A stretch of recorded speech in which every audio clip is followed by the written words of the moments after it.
So dear students, आपण सायन्सच्या second पाठाला मागच्या व्हिडिओमध्ये सुरुवात केलेली आहे, ज्या पाठाचं नाव आहे हेल्थ अँड डिसीजेस. आणि त्याच्यामध्ये आपण आत्तापर्यंत इन्फेक्टियस डिसीजेस हा प्रकार पाहिलेला आहे.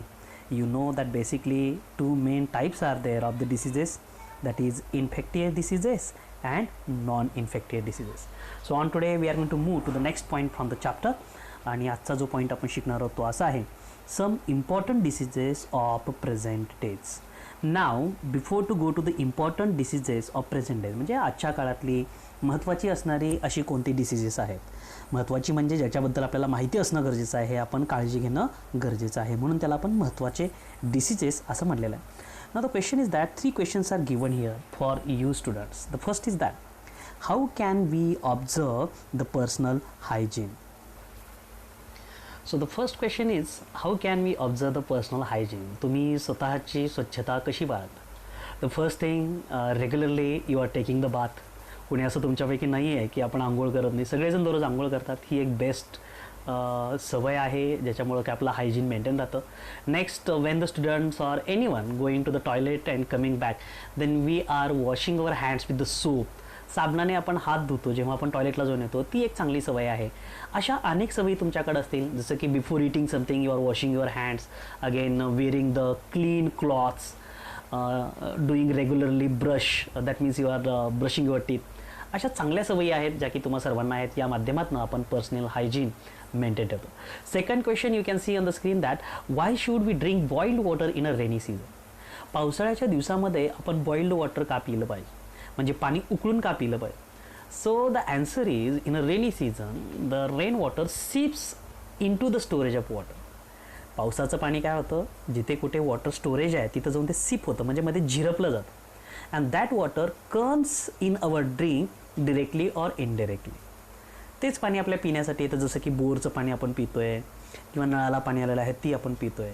आता त्याचं शुद्धीकरण होतं, but some chances are there that that water can be contaminated. What is the meaning of contaminated? त्याच्यामध्ये जर्म्स असतात जे की तुम्हाला रोग निर्माण करू शकतात. So when you are boiling the water, what happens, त्याला बॉईल केल्याच्यानंतर ते जे काही पाणी आहे त्याच्यामधले जे काही जीवजंतू आहेत, रोगजंतू आहेत, दे गेट किल्ड, ते मारले जातात आणि त्यामुळं मग तुम्हाला कुठलाही डिसीज होत नाही. That's why in a rainy season we have to drink the boiled water. The third question is that why the clean hands drive is run in school. शाळेमध्ये हात धुण्याचा उपक्रम का घेतला जातो? विद्यार्थ्यांना सांगितलं जातं की हात कसं धुवायला पाहिजे. Why it's necessary? So it is very important. Our hands may become very dirty, not only of the students, of any person. फक्त विद्यार्थ्याचेच म्हणणे, कुणाचेही हात फार डर्टी होऊ शकतात. आणि जर आपण रेग्युलर हात धुलं तर 100% आपल्याला हातावरती जीवाणू राहणार नाहीत आणि कुठलेच डिसीज होणार नाहीत. त्यासाठी clean hands drive is necessary in a school. Okay, चला आपल्याला हे कळलं तर आपण आता पाहूया what are the important diseases. The first is dengue. बऱ्याच जणांनी डेंग्यूबद्दल ऐकलं असेल. कशामुळे होतो? Yes, the disease which is caused due to the mosquitoes. मच्छर चावल्यामुळं हा होतो. पण मुळामध्ये आपण जर विचार केला तर तो एक प्रकारचा स्प्रेड करणारा ॲनिमल आहे किंवा मच्छरद्वारे हा स्प्रेड होतो. मग नेमका हा कसा होतो ते आपण लक्षामध्ये घेऊया. Mosquitoes lay the eggs in the waterlogged places and thereby their population increases. Different species of mosquitoes spread different diseases.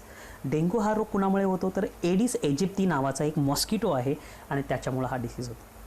मग आता बघा हे कशामुळे होतं आहे आपल्याला लक्षात येते. उजव्या साईडला एक चित्र दिसतंय, टायर आहे, टायरमध्ये पाणी आहे, त्या पाण्यामध्ये लहान लहान आधी काय तयार होतात, आळ्यासारखे प्रकार तुम्हाला दिसून येतात बघा, बरोबर आहे. आणि त्याच्यापासून पुढे काय तयार होतात, मच्छर तयार होतात. आणि याच्यामधलाच एक मच्छरची जात एडिस इजिप्ती, ज्यामुळे की डेंग्यू हा डिसीज होतो. मग हे टाळण्यासाठी आपण अशा घराच्या बाजूला जिथं कुठं पाणी साचलेलं आहे ते न साचू देणे महत्त्वाचं आहे. What are the symptoms of dengue? Acute fever and headache, vomiting. So it's simple, it is known to you. ताप येणे, डोकं दुखणे, उलटी होणे. Pains in eye socket is very prominent symptom. Main symptom काय आहे याचा ओळखण्यासाठी डेंग्यू झाला हा तर डोळ्याच्या खाचामध्ये दुखायला लागतं. decrease in platelet count. When you are going to the doctor checks your blood and then by checking or by taking some test they come to conclusion. मग आपल्याला कळतं की हार्ट डिसीज झाला आहे. सो इट्स बेटर की आपण हे सगळं टाळण्यासाठी काळजीपूर्वक आपण स्वच्छता बाळगली पाहिजे. The most one more thing is given here that which may be lead to the internal hemorrhage. आता हेमोरहेज हा नवीन शब्द आहे, तर शरीराअंतर्गत रक्तस्राव होणे हे एक याचं सिम्पटम आहे, ते तुम्ही मेन्शन करू शकता. तर खालच्या साईडला आपण पाहूया बाळांनो, इथे एक चित्र दिलेलं आहे ज्यामध्ये तुम्हाला कळतं आहे की एडिस इजिप्ती कुठं कुठं राहू शकतो. You can see the picture आणि त्याला स्वतःला वाचवण्यासाठी त्याच्यापासून काय काय वेज आहे. तर आपल्याला कळालं जिथं कुठं पाणी साचलेलं आहे तिथं एडिस इजिप्ती राहू शकतो. मग आता हे टाळण्यासाठी काय करायचं, you can see the picture. First of all to the left corner what is given, तिथे एक तुम्हाला कॉईल दिसते. त्याच्याच बाजूला काय आहे, जसं की आपण मॉस्किटोच्या घरामध्ये मॉस्किटोला पळून लावण्यासाठी कॉईल लावतो आहे आणि कॉईलच्या माध्यमातून धूर झाल्यानंतर हे चिरटं निघून जातात. तर ते एक वे आहे. मॉस्किटोला पळून लावण्यासाठी मशीनसुद्धा मिळते, ते सुद्धा तुम्ही वापरू शकता. पाणी तुम्ही स्वच्छ ठेवायचं आहे, कूलर वेळच्या वेळी धुवून ठेवायचं आहे.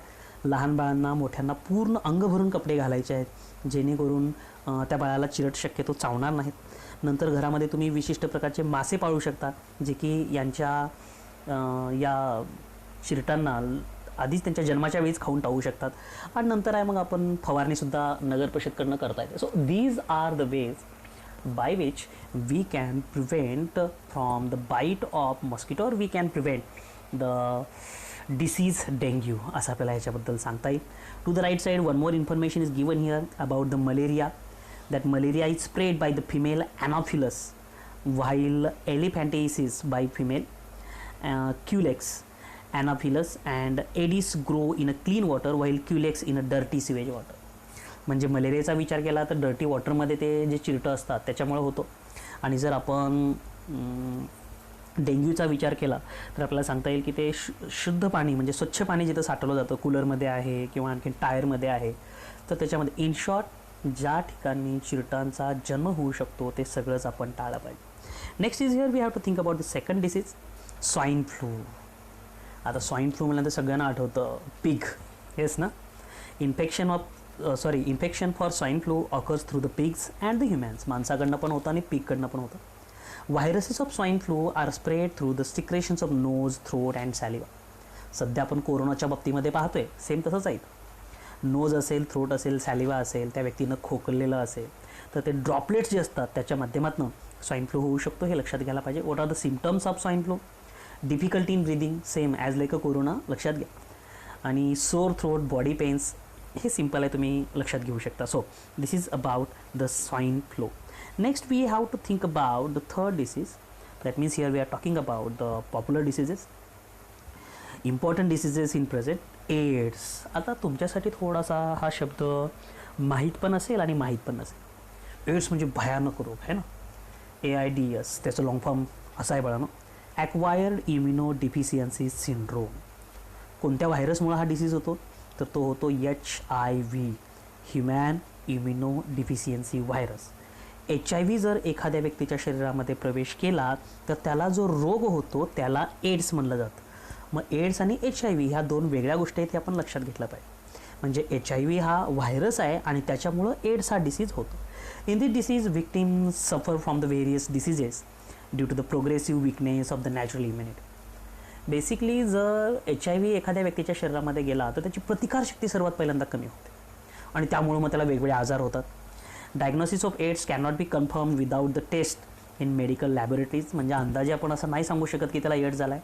त्याला स्पेसिफिक टेस्ट आहेत, जसं की पॉप्युलर टेस्ट आहे ELISA test is used for the proper diagnosis. तर या बाबतीत आपण लक्षात घ्यायला पाहिजे. आपल्याला एड्स आजकाल मोठ्या प्रमाणामध्ये या डिसीजचं नाव ऐकायला मिळतं आहे, त्याच्याबद्दल सुद्धा माहिती इथं आपल्याला दिलेली आहे. आणि एक important thing do you know म्हणून तुम्हाला माहिती दिली. HIV was first reported in an African species of monkeys. खरं तर हा पहिल्यांदा आफ्रिकन जातीमधले जे माकडं होते त्यांच्यामध्ये दिसून आला. According to the national AIDS control program and UNAIDS 80 to 85% HIV infections in India occur through unsafe sexual contacts.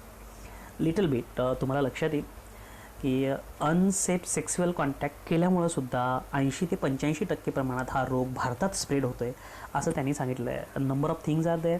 You can collect more information from the different sources. But here we are talking about the three diseases. That first we have seen dengue, the next we have seen swine flu, and third we have seen about the AIDS. Now the next is that Some infected diseases are there which can be spread through the animals. So the heading is here, the last point of today's period. Infections through the animals. तुम्हाला माहीत आहे का हो की आपण बऱ्याचदा ऐकतो की त्या एक्स व्यक्तीला कुत्र्यानं चावलेलं आहे आणि मग त्याच्यावर उपचार लवकर होत नाही, फार डेंजर असतो आणि कुत्रा चावल्यानंतर जो रोग होतो त्याला काय म्हटलं जातं, रेबीज, है ना. हे पण आपण लक्षात घ्यायला हवं. अगेन त्यावरती आधारित 4 प्रश्न इथं आहेत, तुम्हाला आठवून पाहिजेत. Which measures are taken at your home to control the rats. म्हणजे तुमच्या घरामध्ये उंदरांची संख्या जर जास्त होत असेल तर या उंदराच्या संख्येला कमी करण्यासाठी तुमच्या घरामध्ये काय प्रिकॉशन्स घेतले जातात, तर याची उत्तरं तुम्ही मिळवू शकता. तुमच्या घरामध्ये काय काय प्रयत्न केले जातात उंदरांची संख्या कंट्रोलमध्ये आणण्यासाठी, याचा तुम्ही विचार करायचा आहे. It's okay. त्यानंतर सेकंड आहे, why it is necessary to care about health of domestic dogs, cats and birds.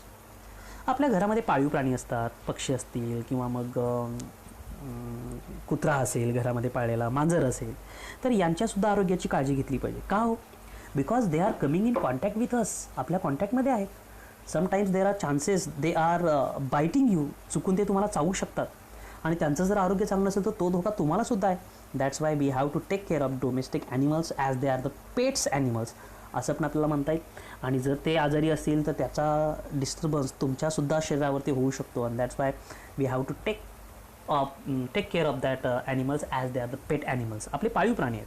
Next, is there any relation between the pigeons, stray animals and human health. बघा, संबंध कोणाकोणामधला विचारला आहे, pigeons, stray animals and human health.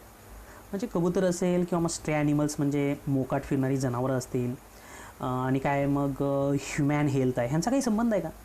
Due to pigeons the respiratory diseases can be transmitted. कबुतरामुळं श्वसनाचे रोग प्रसारित होऊ शकतात. आणखीन जर आपण विचार केला तर आपल्याला सांगता येईल, the feathers and droppings of the pigeons can cause such reactions and affect our health. पिजिऑन्सचं ड्रॉपिंग म्हणजे काय, त्यांची जी विष्ठा बाहेर टाकली जाते, त्यांचे पंख आहेत, त्यातनंसुद्धा हा रोग होऊ शकतो. Stray animals do not have any owners, they are not given vaccination or medicines, no one takes care of their health. Some of the stray animals are carriers of rabies. Stray animals म्हणजे मोकाट जे जनावर आहेत त्यांना कोणी मालकच नाही, तर ते सुद्धा कधी कधी वेगवेगळ्या डिसीजचे कॅरियर्स असतात, म्हणून त्यांच्यापासून सुद्धा आपल्याला धोका आहे आणि माणसाच्या हेल्थशी त्याचा संदर्भ आहे असं पण लक्षामध्ये घेऊया. The health of human is thus at danger due to the pigeons and stray animals. त्यामुळे पिजिऑन्सपासून पण आपल्याला धोका आहे आणि ह्या स्ट्रे ॲनिमल्सपासून सुद्धा आपल्याला धोका आहे. The last question is, what are the effects of rats, cockroaches on human health. तुम्हाला माहीत आहे, जर घरामध्ये कॉक्रोचेसची संख्या जास्त झाली तर त्यामुळे सुद्धा आपल्याला डिफरंट डिसीजेस होतात, हे आपण लक्षामध्ये घ्यायला पाहिजे. That means what? We have to think about the animals also that can cause the diseases in the human beings. मग त्याचंच एक उदाहरण आपण पाहतोय, rabies. This is the viral disease. It occurs due to the bite of the infected dog, rabbit, monkey, cat, etc. ज्या कुत्र्याला, मांजराला किंवा सस्याला, माकडाला rabies हा रोग झालेला आहे, त्याने जर माणसाला चावलं तर त्याला सुद्धा हा रोग होऊ शकतो. Virus enters the brain via neurons. हा व्हायरस जर एखाद्या प्राण्याच्या शरीरात आला तर तो ब्रेनपर्यंत जातो. Hydrophobia is one of the important symptom. आणि त्या व्यक्तीला पाण्याची भीती वाटायला लागते. ग्लासामध्ये जरी पाणी दिलं तरी तो घाबरायला लागतो. त्याला आपण काय म्हणतोय, hydrophobia. In this case the victim shows extreme fear for water. Rabies is fatal disease. कधी कधी याच्यामध्ये म्हणजे त्या माणसाचा मृत्यूसुद्धा होऊ शकतो. That's why it can be called as fatal disease.